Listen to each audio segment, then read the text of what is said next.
and welcome to part one of the Gospel of Matthew. So this session is 4 sessions of part 1 of the Gospel of Matthew, which will take us about halfway through the Gospel of Matthew.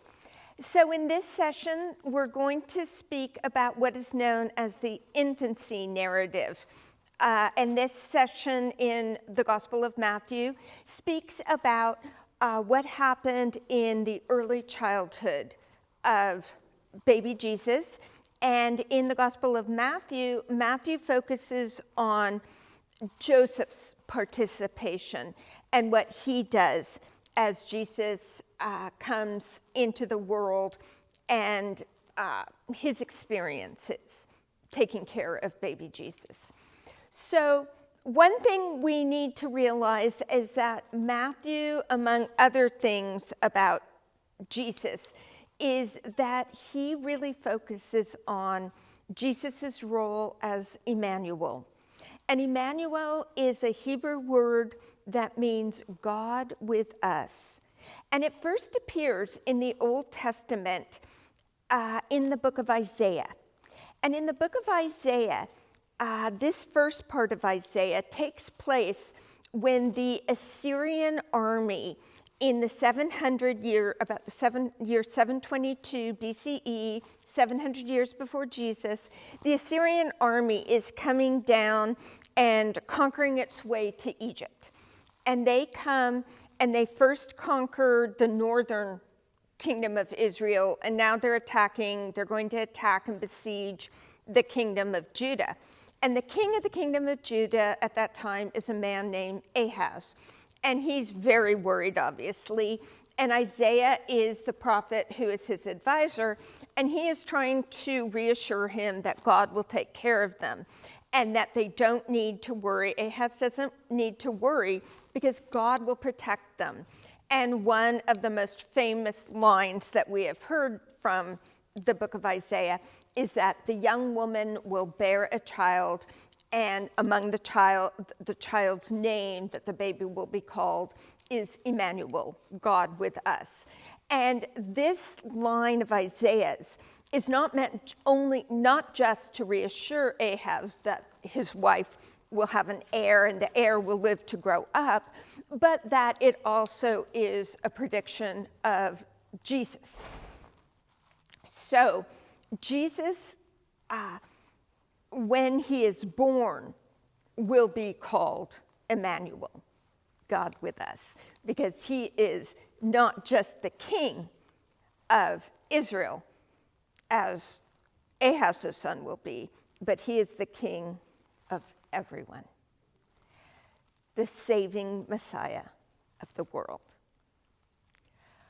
So when we first hear in the Gospel of Matthew about Jesus and Jesus going to be brought into the world, we hear about Joseph and Mary, who are, sadly in our translations, they often say that they are engaged, but Mary has not come into to living with Joseph. However, that's not quite a very clear understanding of what happens in the first century Jewish marital relationships. When the contracts are signed, the couple is legally married. But oftentimes, marriages were arranged by parents. It was a contract between parents. And once the deal was signed, the couple was married. However, because the tradition was sometimes the couples had never met each other, you had a year, sort of a getting to know you year for the couple. And when that happened, the couple did not officially live together, which meant they didn't need to have marital relations, but then they weren't as chaperoned as they were beforehand. And they got to know each other more personally, more intimately, and that way the second year, after the first year, when they lived together, they were more comfortable with each other. So they weren't expected right off the bat to have marital relations with a total stranger.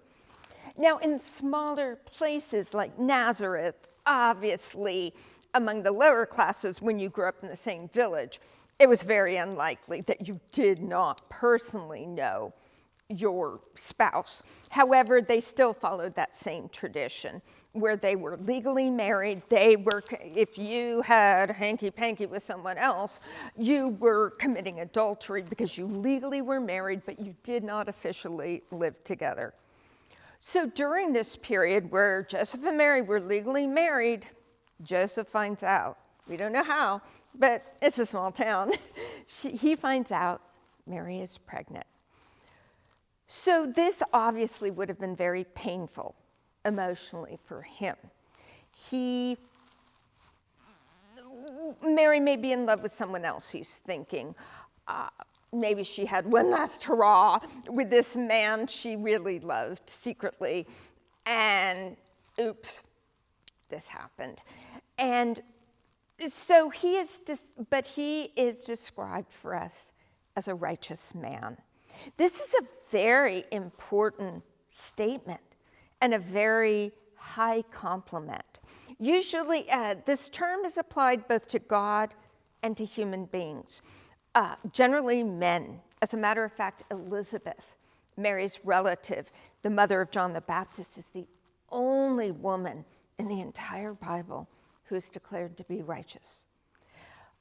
Righteousness, when it is applied to God, means that God always keeps the divine promises, is ever kind, ever merciful, ever loving, ever forgiving. And for a person, being righteous means that this person always follows the commandments, always is a compassionate, nice person, and at Judgment Day, this person will be acquitted before God in judgment, like in a legal courtroom. They will be acquitted of being a sinful person. So it's a very high compliment.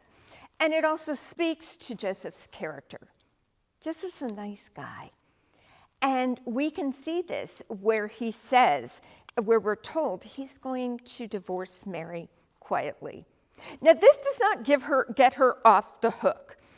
Everyone's going to find out she's pregnant one day, right? I mean, eventually.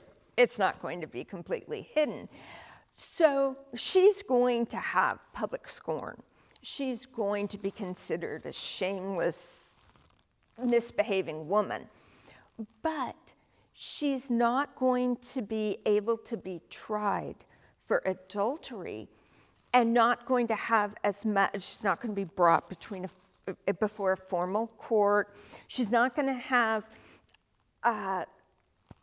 pressure to name the father of the baby in an official capacity, which means there'll just be rumors, right? Psst, psst, psst, talk behind her back, but it's less likely her family will throw her out of the house, and more importantly, she won't be kicked out of her synagogue like she would have been if there were formal proceedings against her. Being kicked out of this synagogue, that's a situation that can be hard for us to understand. If we're kicked out of our church, we can just go to another parish, right? Like if people are rumoring about us and our parish priest gets mad at us and it just says, stop coming to this church. We can just go to another parish, right, where we're welcomed.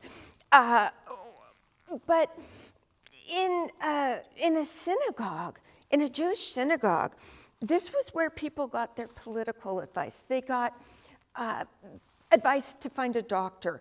They got advice for financial dealings. If you lost your job or you were having business trouble, you could go there. It's where people found a spouse for their children.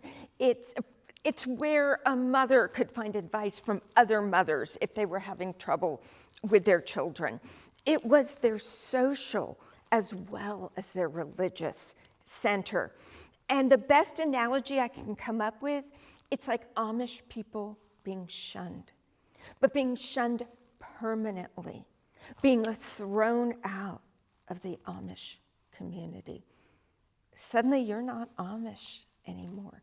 And the life where you've grown up with, the identity you've had, your whole life is gone. Who are you? Where do you fit in? You're not really an outside person. You have no understanding of the outside world. You don't really belong there, but you're not Amish anymore. This was the same thing that happened if you were kicked out of the synagogue. And you could think, well, the person could move out to the diaspora, to the greater Roman Empire, and you can move to some Greek city like Tarsus where Paul was, and just go to a synagogue there where they didn't know you. Well, eventually, everyone had relatives back in Judea, right? And those relatives would visit, and they'd find out you had been kicked out of a synagogue. Boom, they'd boot you too. And you couldn't go to another synagogue in that city. You were not considered Jewish anymore. And how would you fit into Gentile society? You couldn't eat their food. You couldn't celebrate the traditions. And if you were a guy, could you go to a bathhouse? Excuse me, when you took off your clothes? People knew who you were. It was difficult. It was heartrending. So Joseph protected her from all of that. He protected her from what he could. That's why he didn't call for big proceedings against her. He was a very nice guy.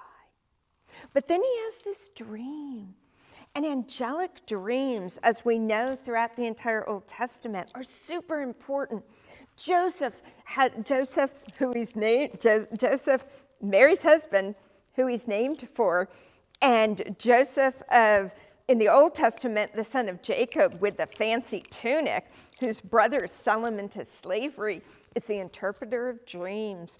And as we might remember, he interprets the dream of Pharaoh, the one with the scary cows, the ones who are fat, who eat the skinny ones, and then it becomes skinny, or the skinny ones eat the fat cows and stay skinny, and nightmare, and we don't think of scary cow dreams, but it was a portend of famine. And Joseph correctly interprets this and becomes the high official. So angelic dreams are very important. And remember, Joseph, we see, and in the ancient Near East, everyone realized how important angelic dreams were. And there are probably still people in our society who have angelic dreams. And dreams in general can be very important. My husband has dreams that come true. I mean, he'll dream of, it's not big things, but little things, and they come true. I knew someone in college who would take math classes and have these really difficult math problems, and they would dream of the solution. So dreams can be very, very important. So Joseph has this angelic dream that tells him Mary's pregnancy is holy. It's of God. And he probably understood the miraculous pregnancy of Mary as much as we do, which is not very well, all right? In the miraculous conception of Jesus, which is not to be confused with the immaculate conception of Mary, the immaculate conception, which means Mary was born without original sin, but the miraculous virginal conception of Jesus. The way I understand it is God created life in a completely unique, different way than we're accustomed to. And it was one time in history that God created life this way, because God has only one child, one beloved son to bring into the world. So God created this beautiful moment of beautiful life in a way we really don't understand. But God did this. And Joseph accepts it, just like we accept what a beautiful thing this is. And we don't understand it. But we know it's true. And this way we know again that God is Emmanuel and brought Emmanuel, Jesus, God with us, into the world. And one of the ways it became easy for Joseph to accept this angelic dream, to accept this unique miracle, was his prayer life. Obviously, as a righteous man, Joseph maintained his prayer life. He maintained that intimacy with God so that he saw God acting in the world in other ways, and therefore not only could accept this miracle, but could help by bringing Mary into his home and protecting her and adopting Jesus.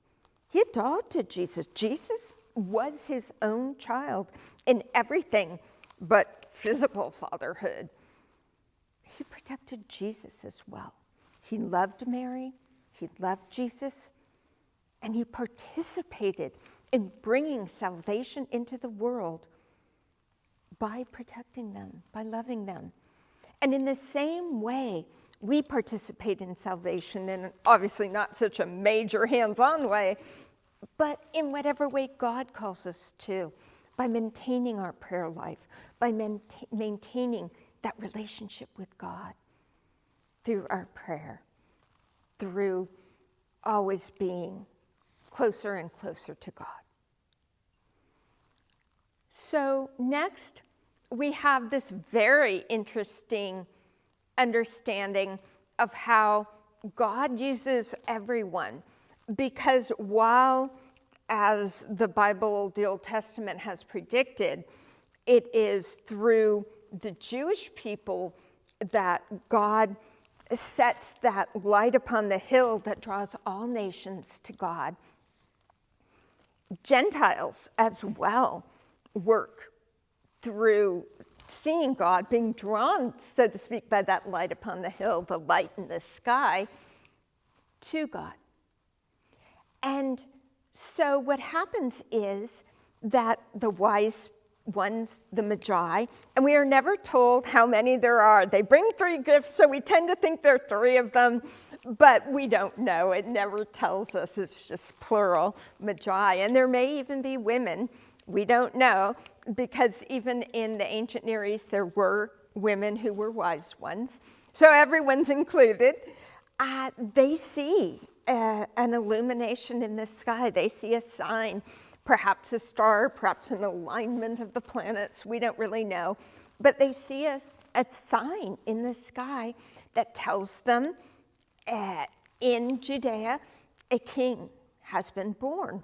So naturally, they presume it's the son of a king, right? So they go, of course, to the current king of Judea, Herod the First, and they ask him, "Oh, you have a new son. We would like to pay him homage." Now, Herod knows none of his wives, and he had multiple wives, had a kid. So obviously this is very disturbing. But he says, "Oh, look for the kid. I'd like to meet him too." And inside he's freaking out, because what we know about the historical Herod was that he was narcissistic, that he was paranoid, and that he did something about his paranoia. So he sends the Magi away with these instructions to find the baby and tell him, so that he can worship the baby or praise the baby, honor the baby as well.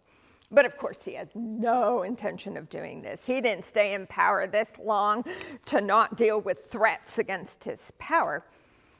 The historical Herod not only took out political enemies here and there, slaughtered groups that he felt were against his reign, slaughtered whoever was in his way, but he slaughtered members of his own family. He slaughtered his heir.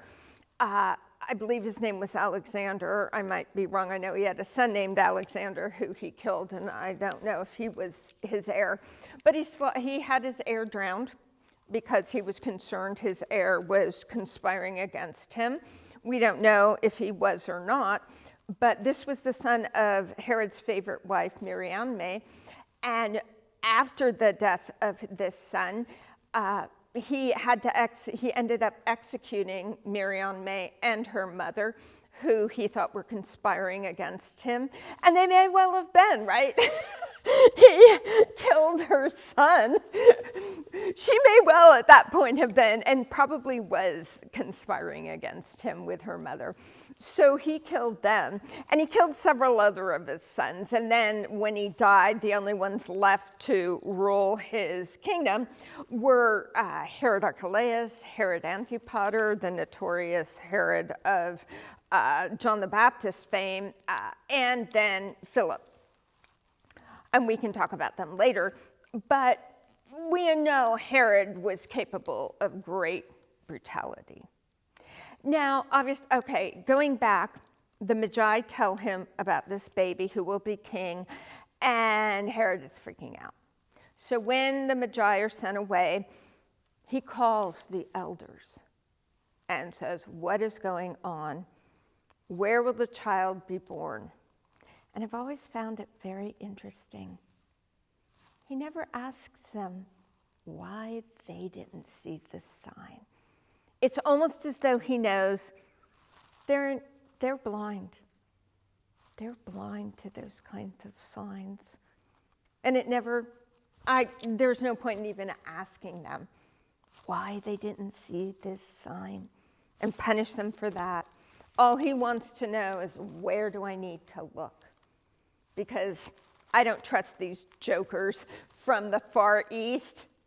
I want to know where I need to look.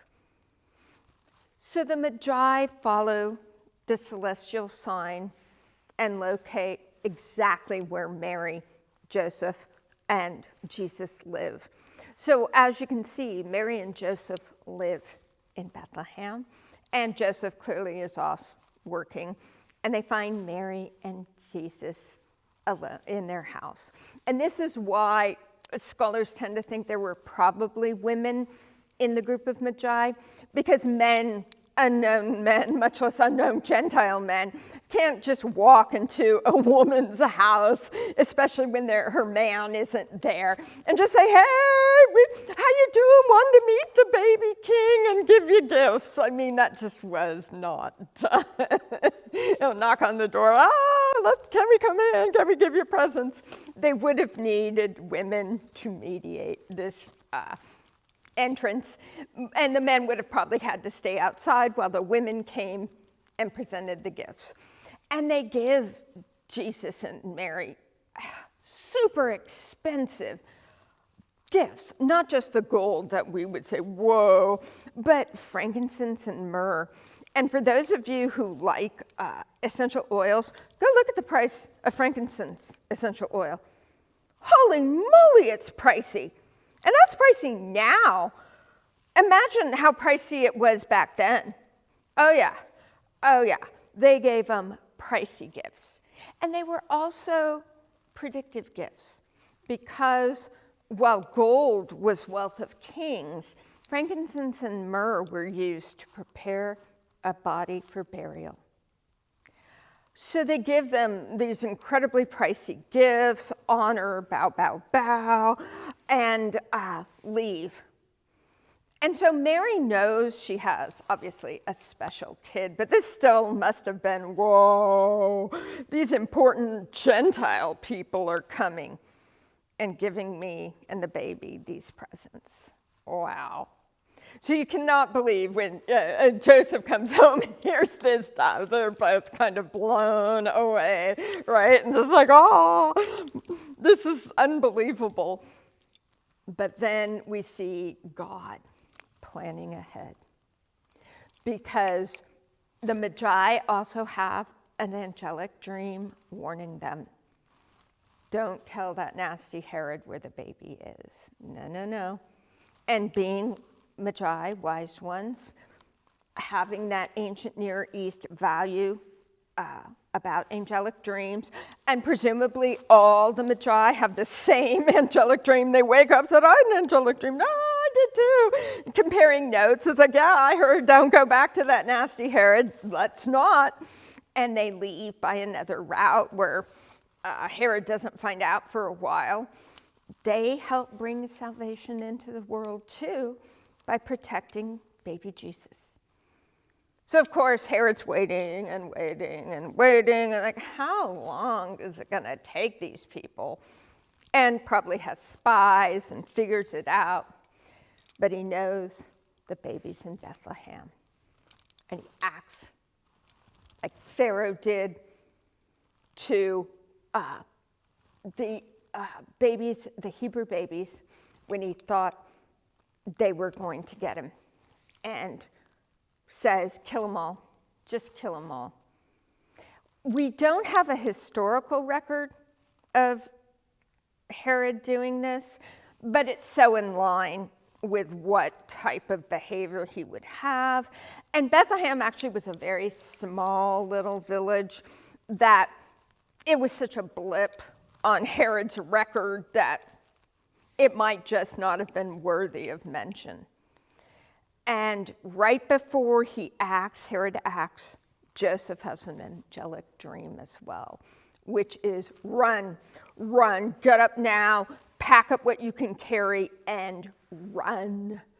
Take Mary, take the baby, and get out of Dodge.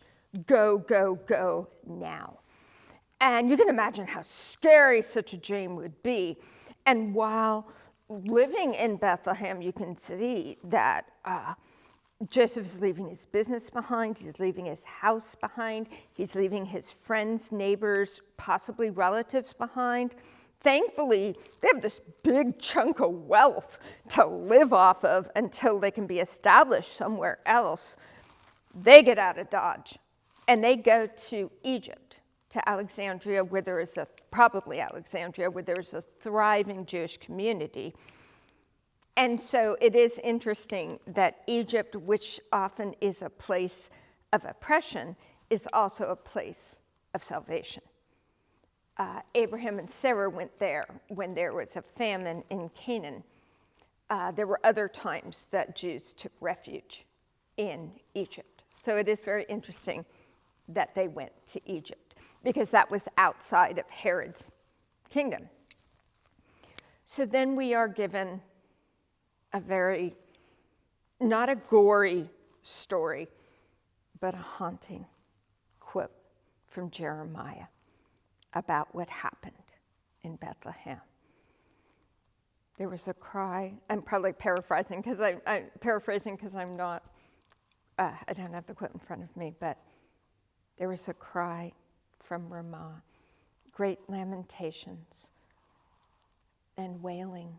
It was Rachel mourning for her children. She mourned and would not be comforted.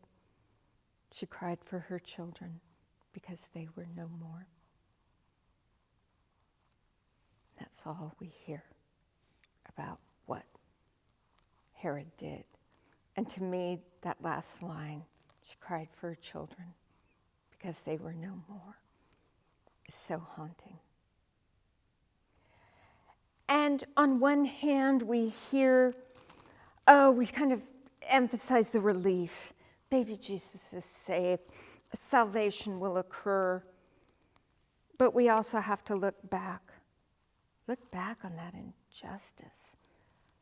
Think about those parents. What they must have endured, especially any parent who has lost a child. Think about what they must have endured. No one asked them. No one asked them, hey, are you okay having your child ripped from your arms, strangled, their head smashed against a wall, There is sword slaughtering them.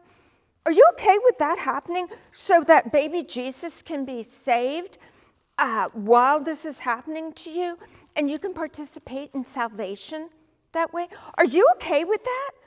Great! No one asked them if they were okay with that sacrifice.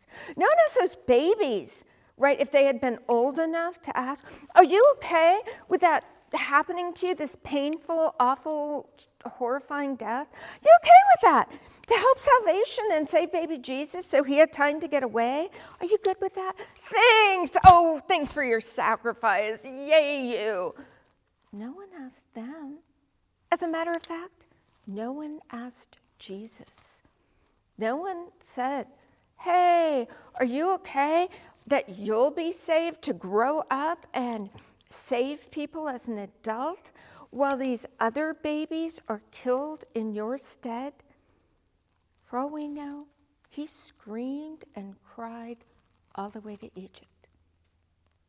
But what we do know is that when Jesus was an adult, when he could make a decision, he willingly, he personally chose to walk into Jerusalem into sure death in solidarity with those innocent parents who suffered and those innocent babies who suffered. He walked in solidarity with them into a torturous death. He was in solidarity with every innocent sufferer when he did that. And you know, we're all innocent sufferers. At some point in our own lives, someone, somewhere, made us suffer through no fault of our own. Someone hurt us, maybe as children, maybe in the jungle of junior high, maybe as adults.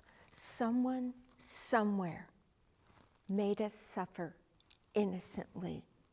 And Jesus walked into sure death, into the torture of the cross, in solidarity with our innocent suffering too. And when we look at the injustice and the appalling, senseless torture of that moment of those parents and those babies, we feel solidarity with them in our own innocent suffering. When we look at the innocent suffering of other people in the world who are victims of injustice, who are victims of natural disasters, whatever it is, and we can look at their innocent suffering and know that Jesus walked with them in solidarity into Jerusalem. And that is Emmanuel, God with